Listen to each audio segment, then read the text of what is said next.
Halo pemirsa GPR TV dari Sabang sampai Merauke, dari Miangas hingga Pulau Rote. Bertemu kembali dengan saya Anggria Ratri dalam program Kominfo Newsroom.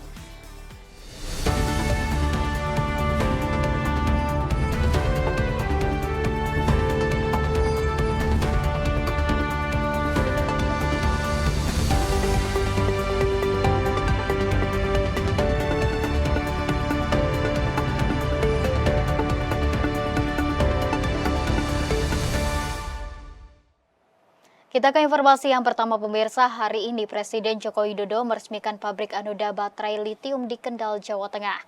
Dengan diresmikannya pabrik litium ini akan menjadikan Indonesia sebagai produsen anoda terbesar di dunia.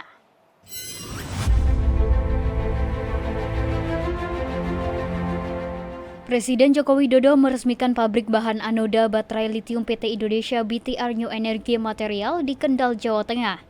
Pembangunan pabrik ini merupakan bagian dari misi pemerintah menjadi pemain global baterai kendaraan listrik dan kendaraan listrik. Presiden mengungkapkan nilai investasi pabrik tahap pertama ini sudah terrealisasi sebesar 478 juta US dollar dengan kapasitas produksi bahan anoda baterai 80.000 ton per tahun. Sementara sebagian bahan baku di pabrik ini seperti grafit natural diimpor dari Afrika, namun untuk grafit buatan dipasok dari kilang PT Pertamina di Riau. BTR telah merampungkan pabrik tahap pertama di kawasan ekonomi khusus Kendal dalam waktu 10 bulan dan saat ini menjadi pabrik anoda terbesar di dunia. Setelah tahap 1 dan 2 selesai, Indonesia diperkirakan juga akan menjadi produsen bahan anoda baterai lithium ion terbesar kedua di dunia dengan total produksi 160.000 ton. Dalam kesempatan itu, Presiden juga mengapresiasi percepatan pembangunan pabrik yang dimulai sejak 10 bulan lalu sejak penandatanganan kontrak di Beijing, China. Dengan diresmikannya pabrik ini akan menjadikan Indonesia sebagai produsen anoda terbesar di dunia. Sekali lagi, saya sangat mengapresiasi pembangunan pabrik ini sehingga rencana besar untuk membangun ekosistem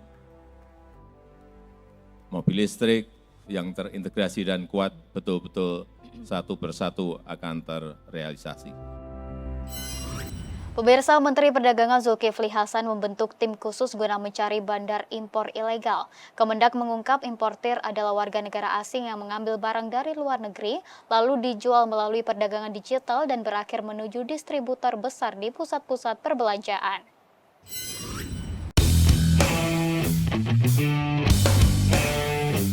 Maraknya barang impor ilegal yang berhasil masuk ke Indonesia diketahui telah dikendalikan oleh bandar yang merupakan warga negara asing. Melalui konferensi pers di Cikarang, Jawa Barat pada Selasa 6 Agustus, menurut Zulkifli Hasan selaku Menteri Perdagangan menegaskan akan membentuk tim senyap guna menangkap bandar WNA yang masih beroperasi di mal dan pusat grosir tanah air, termasuk Pasar Tanah Abang dan Mangga 2 di Jakarta. Fenomena bandar WNA berhasil terungkap berdasarkan temuan yang dilakukan oleh Satuan Tugas yang telah diberlakukan oleh Tata Niaga Impor beserta Kementerian Perdagangan yang berada di kawasan Pantai Indah Kapuk. Kemendak mengungkapkan importir barang ilegal tersebut merupakan warga negara asing yang mengambil barang dari luar negeri, lalu dijual melalui perdagangan digital dan berakhir menuju distributor besar di pusat-pusat perbelanjaan. Zulkifli menyebutkan produk impor tersebut antara lain seperti karpet, handuk, tekstil, alas kaki, barang elektronik, garment, hingga aksesori. Hal ini menjadi kekhawatiran karena menurutnya maraknya produk impor ilegal ini mengancam produk dalam negeri sehingga Kementerian Perdagangan saat ini melakukan riset mendalam guna mengetahui cara masuk pendistribusian hingga sampai ke proses penjualan.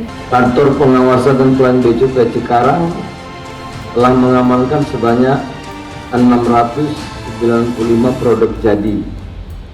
Ada karpet, handuk, dan lain-lain. 332 pack tekstil, nilon, polyester, sintetik, leather, dan lain-lain. 371 alas kaki, 6.578 piece elektronik, laptop, handphone, mesin fotokopi, dan lain-lain. 5.896 piece garment, berbagai jenis pakaian jadi dan aksesori. Kita beralih ke informasi lainnya, pemirsa. Kebijakan satu peta dinilai berhasil menyelesaikan tumpang tindih lahan. Kementerian Agraria dan Tata Ruang sekaligus Badan Pertanahan Nasional menyebut kebijakan satu peta dapat menuntaskan 20 juta hektar tumpang tindih lahan.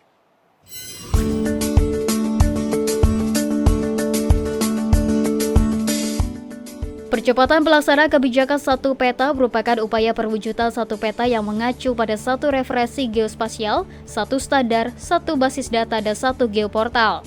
Kebijakan satu peta tertuang dalam Peraturan Presiden Nomor 23 Tahun 2021 tentang perubahan atas Peraturan Presiden Nomor 9 Tahun 2016 tentang percepatan pelaksanaan kebijakan satu peta pada tingkat ketelitian peta skala 1:50.000.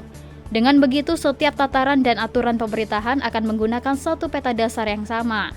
Direktur Jenderal Survei dan Pemetaan Pertanahan dan Ruang Kementerian ATR BPN, Virgo Eresta Jaya mengatakan, kebijakan ini dapat mengintegrasikan data lintas kementerian, seperti Kementerian ATR BPN dan Kementerian Lingkungan Hidup dan Kehutanan. Ia juga mengklaim kebijakan satu peta berhasil menuntaskan tumpang tindih lahan. Lebih dari itu, KSP mampu mengatasi permasalahan tanah, distribusi tanah, sertifikat elektronik, hingga kegiatan reforma agraria lainnya. Dengan data yang terintegrasi di satu peta ini, penerbitan sertifikat jauh lebih mudah karena ukuran lahan yang ada di peta lintas kementerian sama. Memang saat ini dari hasil integrasi tadi itu kelihatan tuh. Nah, yang urgent dari Kementerian Kemenko tuh kelihatannya tumpang tindih antara ATR BPN dengan kehutanan gitu ya. Nah, itu udah ada penurunan berapa? 20 juta hektar. 20 juta hektaran lah. Terus kemudian kita ada pilot project juga di mana Pak? Kota Waringin sama Pasuruan. Sehingga kita bisa lihat tuh penurunannya. Pemirsa, Menteri Pariwisata dan Ekonomi Kreatif Sandiaga Uno menyatakan saat ini perempuan mendominasi sektor pariwisata dengan jumlah 54,22%. Jumlah ini menunjukkan bahwa perempuan mampu membuat perubahan positif dalam pariwisata skala lokal maupun global.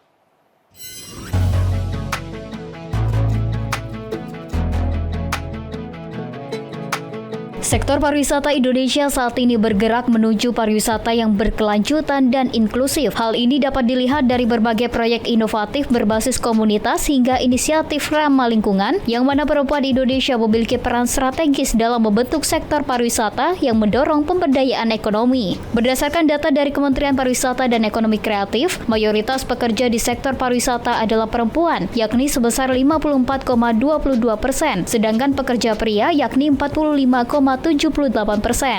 Dengan jumlah tersebut, perempuan telah menunjukkan kemampuan dalam membuat perubahan positif di sektor pariwisata, baik dalam skala lokal maupun global. Menteri Pariwisata dan Ekonomi Kreatif Sandiaga Uno mengatakan, untuk lebih mendorong pemberdayaan perempuan di sektor pariwisata, Kemenparekraf berkomitmen akan menggelar sejumlah pendidikan, pelatihan, hingga sertifikasi. Sangat positif dan 54% pekerja di sektor pariwisata adalah kaum perempuan, karena peran strategis perempuan dalam sektor pariwisata ini harus ditopang oleh pelatihan-pelatihan, sertifikasi, dan pendidikan. Nah, kami akan berkomitmen agar sektor pariwisata kita SDM-nya lebih kuat, yang ditopang oleh perempuan hebat, perempuan kuat. Pemirsa, sejumlah informasi akan kami hadirkan usai jeda pariwara berikut ini, tetaplah bersama kami.